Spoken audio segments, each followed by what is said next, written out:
Денисов орталық аудандық кітапханасы сіздердің назарларыңызға Қостанай облысының қасиетті жерлері мен нысандары виртуалды саяхатын ұсынады. Елбасының болашаққа бағдар рухани жаңғыру деп аталатын аса құнды мақаласында еліміздегі киелі жерлерді халыққа насихаттау керектігі жөнінде айтылған еді. Осы мақсатқа орай еліміздегі киелі орындардың тізімі жасалған болатын.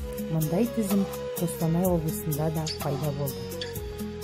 Қостанай облысының осындай киелі жерлерінің бірі біздің Денисов ауданының Комаров ауылдық округінің аумағында Первомай қонысы орналасқан.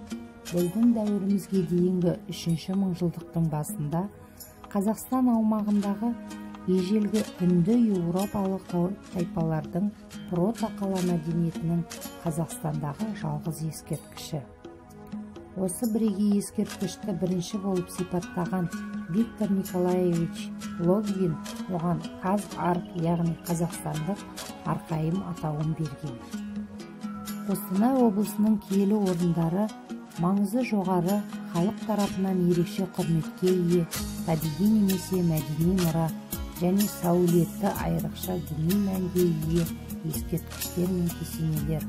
Сондай-ақ Қазақстан халқының жадында ұмытылмас із қалдырған тарихи және саяси оқиғалармен байланысты орындардың барлығы елімізде осы киелі орындар санатына жатады.